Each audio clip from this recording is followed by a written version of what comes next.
Auzubillahiminash-shaytanir-rajim. Bismillahir-rahmanir-rahim. Starting with the great name of Allah, who is the most merciful and the most beneficent. Assalamu alaikum, dear student. Welcome to Physics Grade 9. This is the book of the Khyber Pakhtunkhwa textbook, board Peshawar, and we have started the unit number 5, gravitation, and our today's topic is motion of the artificial satellite. In our previous lecture, we done the example number 5.4 and the assessment number 5.4.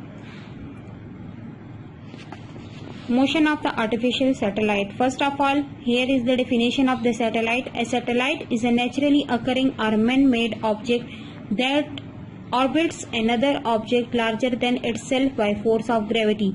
Satellite हमारे पास naturally भी होते हैं और man made भी होते हैं. Man made means कि artificial होते हैं, जो ऑर्बिट करते हैं, सर्कुलर मोशन करते हैं एक दूसरे ऑब्जेक्ट की जो उससे लार्जर होता है. किस वजह से? फोर्स ऑफ ग्रेविटी की वजह से.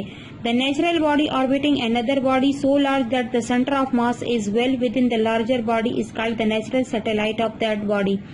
नेचुरल बॉडी ऑर्बिटिंग जब हमारे पास होती है किसी भी दूसरे ऑब्जेक्ट के बारे में, सेंटर ऑफ मास जो हमारे पास होता है वो हमारे पास लार्जर बॉडी में पॉइंट पर ज्यादा होता है. Is called the natural satellite of that body. और उसको हम क्या कहते हैं? नेचुरल सैटेलाइट उस बॉडी का कहते हैं. 6 of the major planets possesses natural satellite often termed as moon. Moon भी हमारे पास एक नेचुरल सैटेलाइट है. Any object purposely placed in the orbit of Earth or another planet, stars or sun are termed as artificial satellite. किसी भी खास मकसद के लिए जमीन के ऑर्बिट में या किसी भी दूसरे प्लेनेट जैसे स्टार हो गया, सन हो गया, उसको हम किसी भी दूसरे ऑब्जेक्ट को रख ले किसी भी खास मकसद के लिए, उसको हम क्या कहते हैं? आर्टिफिशियल सैटेलाइट कहते हैं. First artificial satellite was launch in 1957. Since the thousand have been sent for communication industries, internet, mobile phones, TV communication, weather, military purpose and scientific study. First artificial satellite जो है वो launch हुआ था 1957 में और उसके बाद हजारों की तादाद में कम्युनिकेशन इंडस्ट्री ने भेजे for internet, for mobile phones, for TV communication. मौसम का हाल जानने के लिए, मिलिट्री पर्पस मीन्स कि अगर हमारे पास जो आर्मी के मुख्तलिफ रूल्स एंड रेगुलेशन होते हैं इसके अकॉर्डिंग, और साइंटिफिक स्टडी के लिए भेजे गए. वहाँ का मौसम स्टडी करने के लिए, वहाँ के हालात स्टडी करने के लिए, वहाँ की लाइफ को स्टडी करने के लिए, वहाँ पर फिर 1000 ऑफ आर्टिफिशियल सैटेलाइट जो हैं वो सेंड किए गए.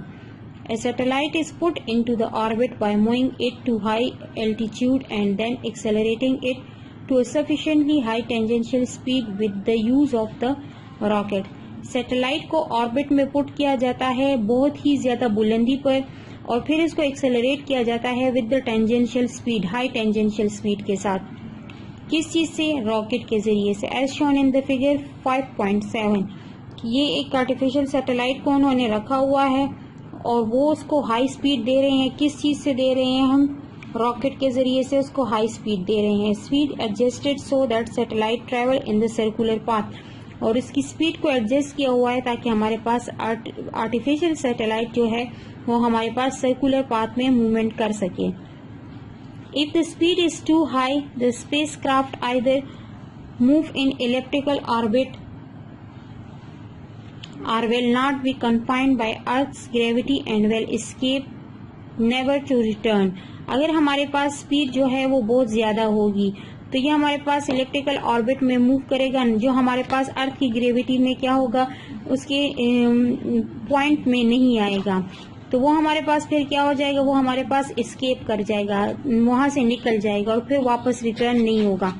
If the speed is too low, अगर हमारे पास स्पीड कम होगी, it will fall back to the earth, तो ये जमीन की तरफ वापस गिरेगा. Satellite are typically put into circular or nearly circular orbits. अगर हमारे पास स्पीड बहुत कम होगी तो ये जमीन की तरफ क्या हो जाएगा? दोबारा गिर जाएगा. Satellite are typically put into circular or nearly circular orbit because such orbits require the least take off speed. Satellite को जो है वो पुट किया जाता है सर्कुलर ऑर्बिट में क्योंकि इनको टेक ऑफ करने के लिए हमारे पास जो होती है स्पीड रिक्वायर होती है. You may be wondering what keeps a satellite up. आपको हैरानी होगी कि किस तरह से सैटेलाइट हमारे पास इतना ऊंचा रहता है. The answer is it's high speed. इसका जवाब ये है कि ये बहुत ज्यादा हाई स्पीड के साथ मूव करता है, इस वजह से ये हमें बहुत ज्यादा ऊंचाई पर, बुलंदी पर नजर आता है। If a satellite in orbit stop moving, अगर सैटेलाइट जो है वो मोशन को स्टॉप कर ले, it would fall directly to the earth, तो ये क्या होगा, जमीन की तरफ गिर जाएगा directly. But at sufficient speed a satellite would orbit in space around a larger body, लेकिन हमारे पास ये क्या होता है कि सफिशिएंट स्पीड के साथ ये मूव करता है अपने से बड़े ऑब्जेक्ट के इर्द गिर्द, उसके फिक्स ऑर्बिट में ये मूव करता है विद हाई स्पीड। यहाँ पर सफिशिएंट स्पीड का टर्म यूज किया है, तो अगर हमारे पास इसकी स्पीड कोई लिमिटेड अमाउंट होगी उसके साथ ये मूव करेगा। अगर उससे हमारे पास कम हो जाती है तो ये अर्थ सरफेस की तरफ फॉल कर जाता है, और अगर बहुत ज्यादा हाई हो जाती है तो ये एस्केप कर जाता है टू नेवर टू रिटर्न। तो हमारे पास फिर क्या होता है कि ये मूवमेंट नहीं कर पाता, लेकिन सफिशिएंट स्पीड जो इसके लिए रिक्वायर्ड स्पीड होती है वो उसको क्या करती है, उसको सर्कुलर ऑर्बिट में मेंटेन करती है फॉर मोशन के लिए। इसी का हमारे पास दूसरा टॉपिक है speed in circular orbit calculation, कि हम किस तरह से सर्कुलर ऑर्बिट की स्पीड कैलकुलेट करेंगे किसी भी सैटेलाइट की। तो यहाँ पर हमारे पास आ जाएगा कि consider a satellite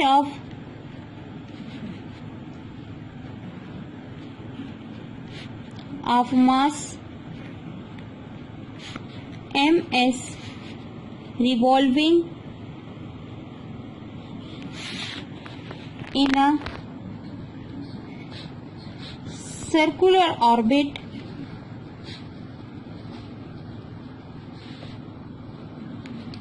with a velocity v from earth of mass me, let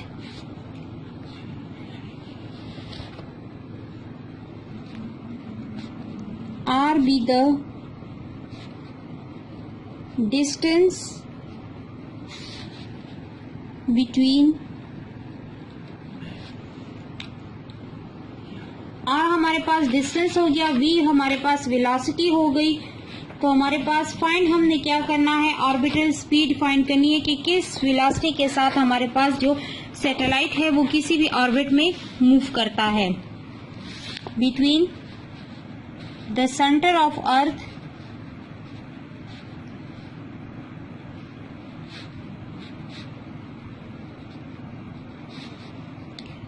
and centre of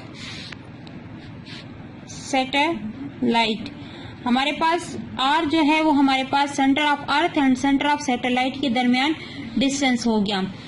for example ये हमारे पास है अर्थ,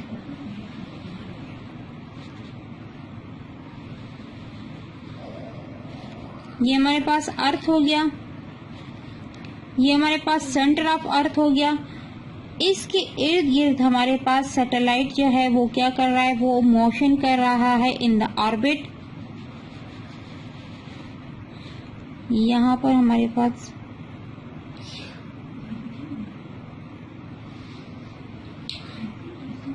सैटेलाइट हो गया, इसका मास हमारे पास ms है, मास ऑफ अर्थ हमारे पास me है।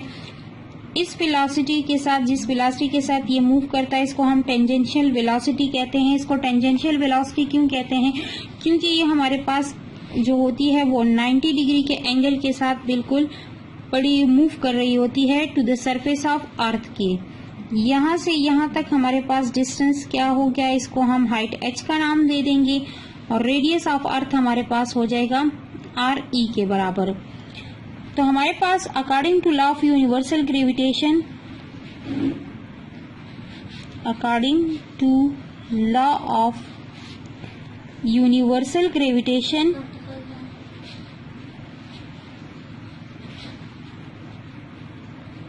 हमारे पास जो फार्मूला प्रूफ हुआ था that is Fg is equal to G M E M divided by R square. तो अब हमारे पास यहाँ पर जो सेकंड ऑब्जेक्ट है वो हमारे पास सैटेलाइट का मास है, तो हमारे पास हम इसके साथ ms लिख लेंगे और r² हो जाएगा। ये हमारे पास हो जाएगा इक्वेशन नंबर 1। हमारे पास था कि कोई भी ऑब्जेक्ट हमारे पास जब सर्कुलर फॉर्म में मूव करता है तो वो किस फोर्स की वजह से मूव करता है, due to the centripetal force. Centripetal force हमारे पास क्या करती है, उसको कंपेल करती है to move in the circular orbit. हमारे पास इसका हो जाएगा ड्यू टू सेंट्रीपिटल फोर्स हमारे पास मूव करती है the centripetal force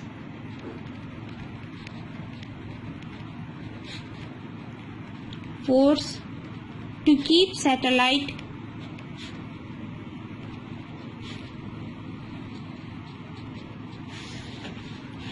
of mass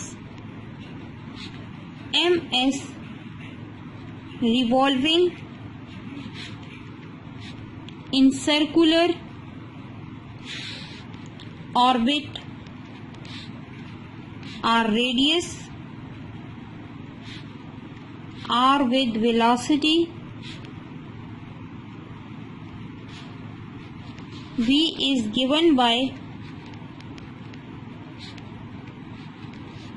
fc is equal to mv square by r। हमारे पास इसका इक्वेशन है। तो यहाँ पर चूंकि हम सैटेलाइट को ले रहे हैं तो ये हमारे पास हो जाएगा ms v square divided by r। ये हमारे पास इक्वेशन नंबर 2 हो गया। सेंट्रीपिटल फोर्स हमारे पास प्रोवाइड होती है ग्रेविटेशनल फोर्स की वजह से, तो हमारे पास क्या होगा, centripetal force is provided by gravitational force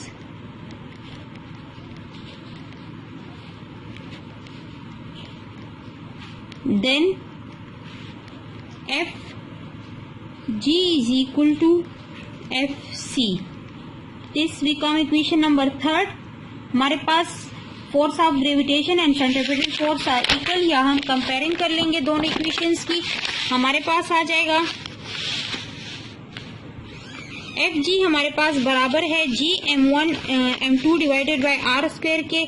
हमारे पास आ जाएगा Gme ms divided by r square is equal to mv square है तो ms into v divided by r square हो जाएगा हमारे पास। ठीक है, तो ms और ms हमारे पास कैंसिल हो जाएगा।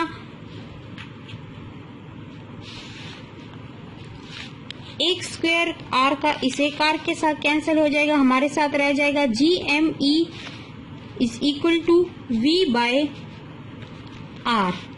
अब हमने क्या फाइंड करना है, हमने फाइंड करना है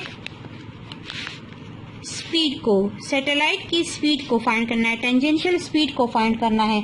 तो हम क्या करेंगे, यहाँ पर 1 है, दोनों की क्रॉस मल्टीप्लिकेशन कर लेंगे।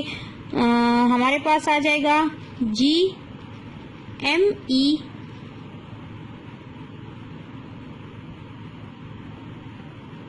सॉरी यहाँ पर हमारे पास r रह जाएगा, यहाँ पर हमारे पास r खत्म हो जाएगा, क्योंकि यहाँ पर हमारे पास r था, सिंगल r था, तो वो हमारे पास एक r के साथ कैंसिल हो गया। हमारे पास रह जाएगा Gme divided by r into V square. तो अब हम क्या करेंगे, taking square root on both side,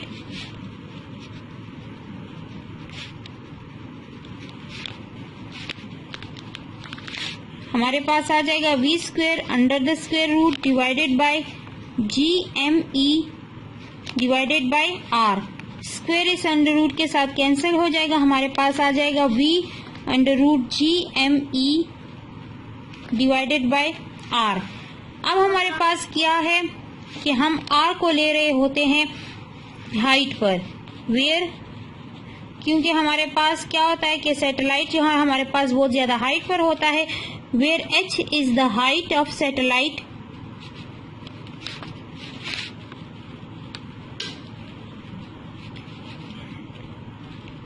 और फिर हमने पढ़ा था कि हम उस डिस्टेंस को re प्लस h से रिप्रेजेंट करते हैं।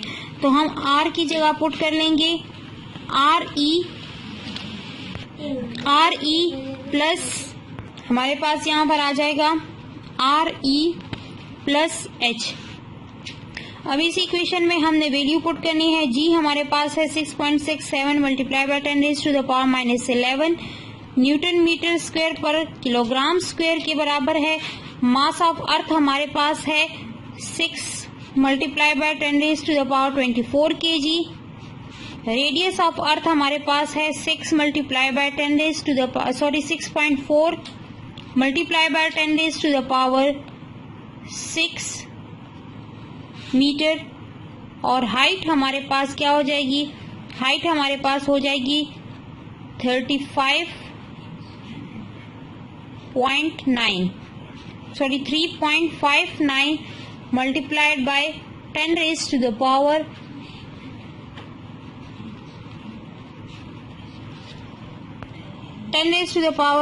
मीटर। यहाँ हम जो है इसको लिख सकते हैं 35.9 मल्टीप्लाइड बाय 10⁻6 मीटर के बराबर। इन्हीं वैल्यूज को पुट कर लेंगे हम इस इक्वेशन में। हमारे पास आ जाएगा यहाँ पर 6.67 multiplied by 10⁻11 newton metre square पर kilogram square multiplied by 6 multiply by 10⁻24 kilogram divided by 6.4 multiply by 10⁻6 metre multiplied by 35.9 multiplied by 10⁻6 metre. तो हमारे पास यहाँ पर आ जाएगा V is equal to 6.67 multiply by 10⁻11 newton metre square पर kilogram square multiplied by 6 multiply by 10⁻24 kg divided by हमारे पास आ जाएगा 35.9 प्लस 6.4 मल्टीप्लाई बाय 10⁻6 मीटर। तो हमारे पास मीटर जो है वो इसे एक मीटर के साथ कैंसिल हो जाएगा। किलोग्राम स्क्वायर का 1 किलोग्राम इसके साथ कैंसिल हो जाएगा। हमारे पास रह जाएगा V is equal to 3.07 multiply by 10⁻3 metre पर सेकेंड।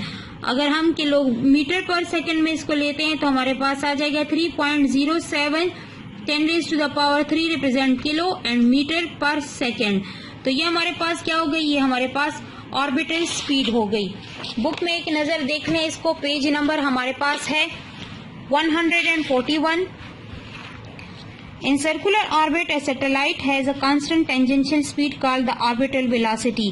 जहाँ पर हमारे पास ऑर्बिट जो है वो मूव कर रहा होता है उस जिस वेलोसिटी के साथ सर्कुलर फॉर्म में, तो उस वेलोसिटी को हम टेंजेंशियल वेलोसिटी कहते हैं। Consider a satellite of mass ms revolving in the circular orbit with velocity v from Earth of mass me. Let r be the distance between the center of Earth and center of satellite as shown in the figure 5.8। r हमारे पास इन दोनों के दरमियान distance हो गया, ठीक है। Then the gravitational force by Newton law of universal gravitation is Fg is equal to Gmems divided by r square। Centripetal force is required to keep the satellite revolving in the circular orbit with the radius of r and velocity v। तो हमारे पास हो जाएगा Fc is equal to ms divided by ms v square divided by r। दोनों को compare कर लेंगे। हमारे पास r square एक r के साथ कैंसिल हो जाएगा, ms के साथ कैंसिल हो जाएगा। हमारे पास रह जाएगा v square is equal to G M E divided by R. Square root ले लेंगे। स्क्वायर रूट ओपन करने से r को हम आर ई प्लस एच ले लेंगे, क्योंकि हमारे पास यहाँ पर ये वाला डिस्टेंस जो है आर ई प्लस एच से रिप्रेजेंट होता है। अगर यहाँ से यहाँ तक हम ले रहे होते हैं डिस्टेंस तो वो फिर हमारे पास r होता है। जब हमारे पास हाइट h पर चला जाता है तो फिर हमारे पास आर ई प्लस एच आ जाता है। क्योंकि हमारे पास सैटेलाइट बहुत ज्यादा हाइट पर होता है, इस वजह से आर ई प्लस एच आ जाता है। Where H is the height of the satellite from the surface of earth and R E be the radius of the earth. Equation 5.6 shows that the orbital speed depend upon the mass of earth and the distance between the distance from the center of earth to the center of the mass of the satellite and doesn't depend upon the mass of satellite। Mass of earth पे depend कर रहा है, radius of अर्थ पे depend कर रहा है, और satellite जो है उसके मास पे डिपेंड नहीं कर रहा। which means that for particular distance from the center of earth all the satellites should have the same orbital speed irrespective of the size of the satellite. अगर हम किसी भी particular distance from the centre of अर्थ पर ले ले तो तमाम satellite की ऑर्बिटल स्पीड हमारे पास सेम होगी, इरिस्पेक्टिव ऑफ दिस मैनर के उनकी साइज क्या है, वेदर वो हमारे पास स्मॉल साइज में है या लार्ज साइज में है. Geostationary communication satellite are placed in the circular orbit that is 3.59 multiplied by 10 raised to the power 7 meter, 35.9 multiplied by 10 raised to the power 6 meter above the surface of the earth. जितने भी हमारे पास communication satellite है उनको orbit of earth में जो रखा जाता है तो वो हमारे पास 3.59 multiplied by 10 raised to the power 6 meter या 35.9 multiplied by 10 raised to the power 6 meter from the surface of earth होते हैं. The orbital speed can be calculated as mass of earth हमारे पास given है, gravitational force भी given है, gravitational constant और radius of अर्थ 6.4 है और हाइट उन्होंने मेंशन कर दी है कि 35.9 है. आफ्टर कैलकुलेशन हमारे पास 3.07 किलोमीटर पर सेकेंड इसकी वैल्यू आ रही है. This equation can be used to measure the velocity of any planet or celestial object moving in the circular path की किसी भी ऑब्जेक्ट की जो हमारे पास सर्कुलर ऑर्बिट में मूव करते हैं अराउंड द अर्थ और एनी अदर प्लैनेट तो उनकी स्पीड को हम आसानी से कैलकुलेट कर सकते हैं. सीखने और पढ़ने का अमल जारी रखिए. Thank you so much. Stay blessed and Allah Hafiz.